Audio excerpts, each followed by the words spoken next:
All right, guys. It's the best we're gonna do tonight with that setup. We've been talking about Jehoshaphat, king of Israel, and how he cried out to the Lord. But if we go further back in the scripture, in Jehoshaphat in verse 6 of 2nd Chronicles chapter 18, but Jehoshaphat said, "Is there not still a prophet of the Lord here, that we may inquire of him?"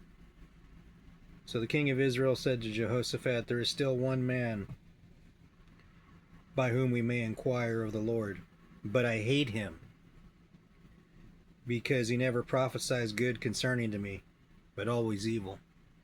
Now, where did old Ahab get the inclination or the notion that the man of God is supposed to prophesy what's supposed to be pleasing to him? Now he says, "I hate him because he only prophesies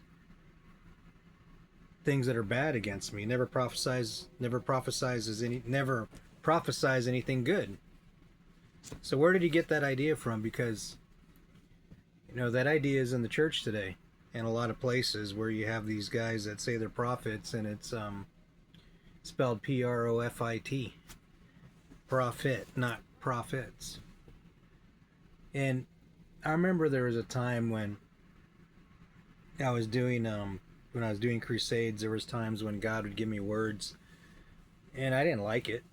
I was never comfortable in giving someone a word. I didn't like to give a word of wisdom, word of knowledge, or prophecy, and like to prophesy. And I was never comfortable with it or sure if it was in fact the Lord. And people would always say, "Yeah, well, you're 100% accurate. That's God." And sometimes I wonder, what if I was just catching their spirit and not catching God's spirit? And I told the Lord, I said, "Look, I'll preach the gospel. I'll do your will. But," I said, "I'm going to have to know it's you before I give someone a word. And if I don't know it's you, I'm not giving a word.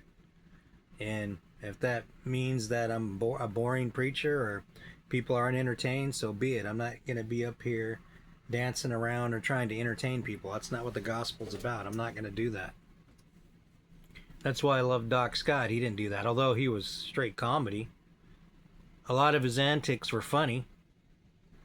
I love this stuff, personally. That could just be because I'm a crazy person. And I can relate to a crazy man doing crazy things because I'm crazy myself. That's why I often said this podcast is a crazy man sitting in a chair, although you're looking at my cat Rocky and some waves crashing in the background, because it relaxes me and I like it.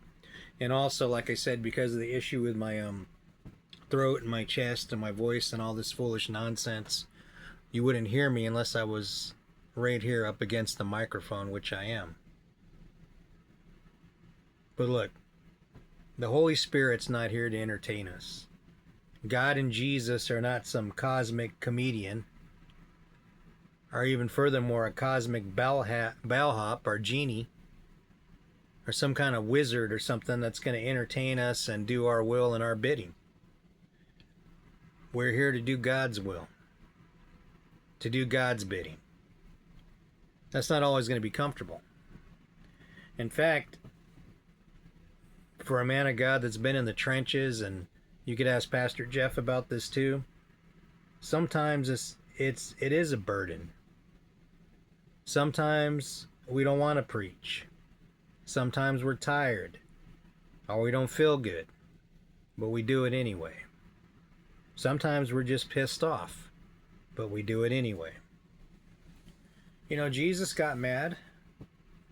He made a whip of cords and he beat the daylights out of the money changers. He wasn't happy. He wasn't grinning. He wasn't beating them out of love. He was pissed off. He was pissed. I was telling Brother McLean this. Whenever I have a long drive, I always watch that Night Stalker documentary on Netflix.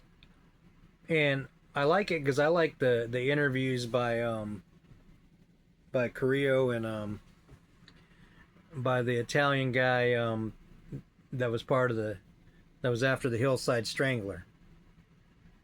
And I like the way they tell the stories. And I like the way how they tell they were pissed. They got pissed off. I could relate to these guys because this is like me and Jeff as preachers, how we were as preachers. So I get it. I get it. But especially on a long drive, I like to watch. I'm more listening to it. I have the phone placed on this little thing where I use where I work. And so I could actually see them talking too.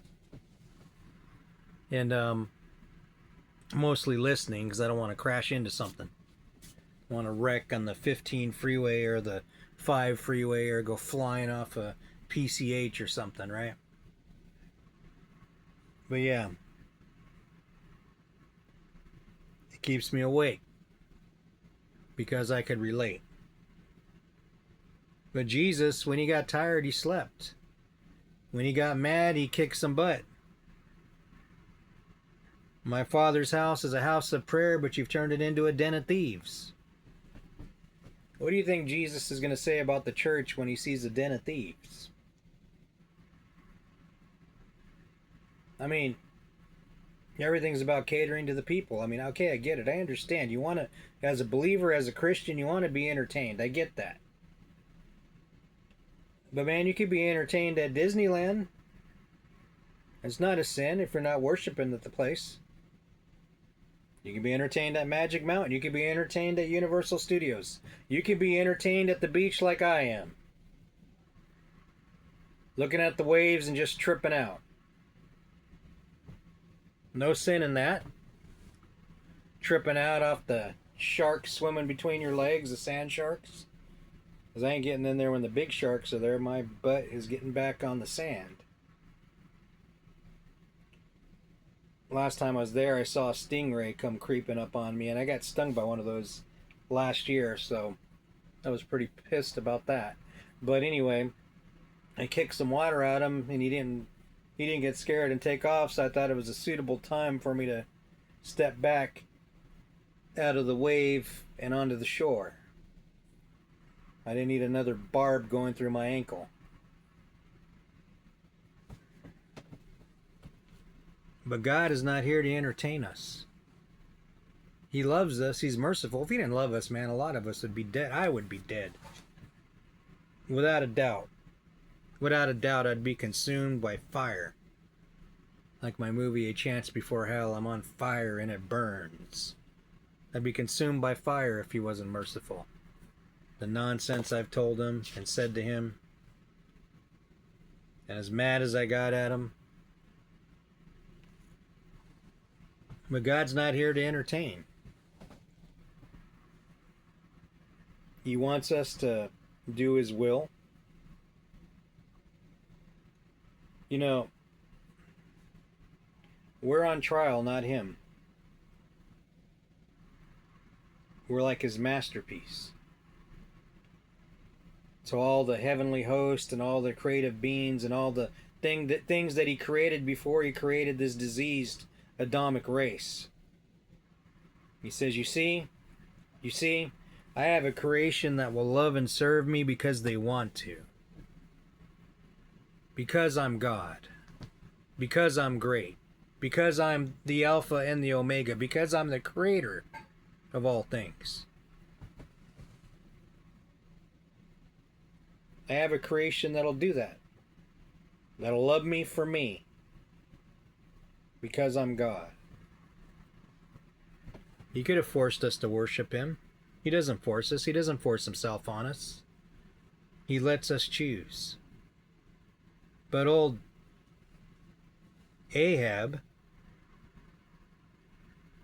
says he only speaks evil of me. Well, he's only speaking evil of you, Ahab, because you're doing stupid things that are wrong.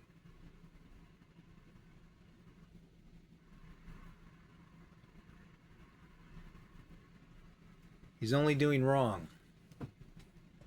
And he wonders why the prophet of God, the true prophet of God, is speaking evil to him.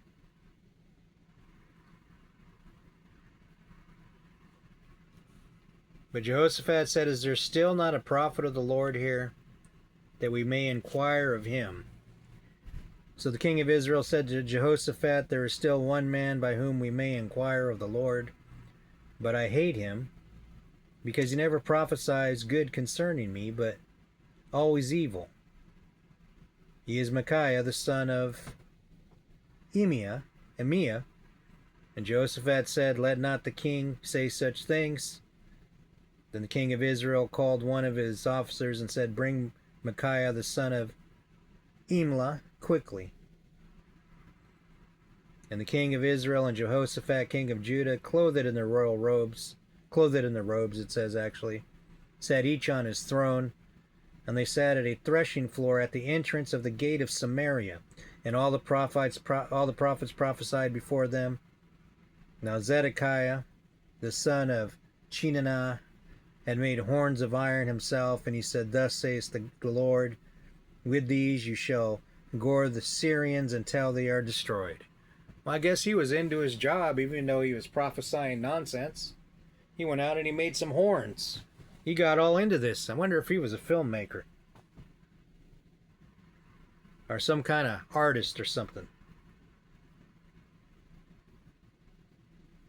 And all the prophets prophesied, so saying, go up to Ramoth Gilead and prosper, for the Lord will deliver it into the king's hand. Then the messenger who had gone to call Micaiah spoke to him, saying, now listen, the words of the prophets with one accord encourage the king. Therefore, please let your word be like the words of one of them, and speak encouragement. Listen to these jackasses. Listen to these morons. Now I don't want to get too fired up because my throat's killing me and my chest hurts, and if I start yelling, I'm going to be in pain. But these guys are straight stupid. They got to be the stupidest people in the world. Stupidest people on the planet. Or maybe they just have no recognition of who God is, of his greatness, or what the hell they are doing.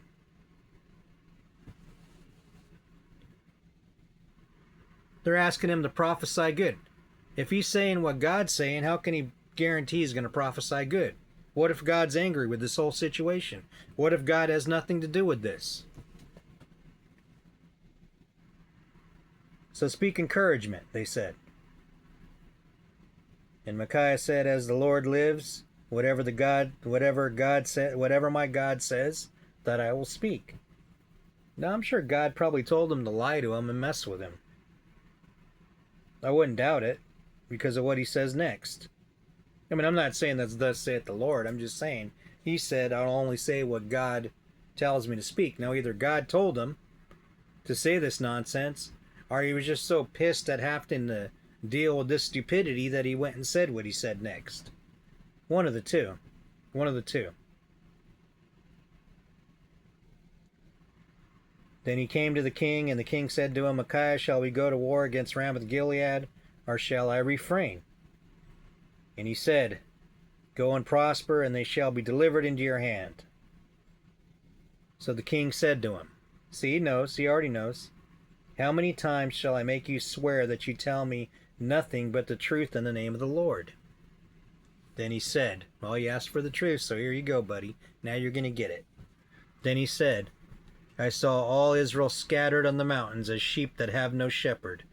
And the Lord said, these have no master. Let each return to his house in peace. And the king of Israel said to Jehoshaphat, did I not tell you that he would not prophesy good concerning me, but evil? See, Ahab's stupid right here because he just told him, dude, you're going to die. Is basically what he just told him. You're going to die. So this dingbat thinks he can go out and disguise himself in regular clothes and let Jehoshaphat go out in his royal robe so he gets it in the neck. Nice guy. And they go after Jehoshaphat thinking that he's Ahab, excuse me, the king of Israel. But the Bible tells us that Jehoshaphat cried out to the Lord. And the Lord helped him because the Lord knew him, because the Lord loved him. And the Lord hated Ahab. I said it, he hated Ahab. He hated Ahab. And he wanted Ahab to die. And he hated Ahab because he was leading Israel astray. He was listening to his dingbat, stupid, demon-possessed wife that had Israel worshiping devils. And he was following her around. She had like a hook in his nose or something. So yes, God wanted Ahab to die. So he put it, the Spirit came in the mouth of the prophets to tell Ahab he would prosper so that he would die. Anyway, that's about all my voice can handle tonight, guys. Christianity is not a show. God is not an entertainer. Jesus is not a bless me genie. He's Lord of all. And he loves us, even though we probably don't deserve that love, some of us. Probably all of us, actually. Everyone born in this diseased Adamic race, we deserve death. But instead he gives us life. That's what makes him great. He gives us life. He gives us love, even though we don't deserve it. That's the message for tonight. And we'll pick this up again on Tuesday if I have a voice. A lot of you are in church tonight, so you'll hear this tomorrow. Or you'll tolerate this tomorrow. That's the message, guys. God bless you all. Love you all. Praying for everybody that needs prayer. I will continue to do so. And that's the message. Good night.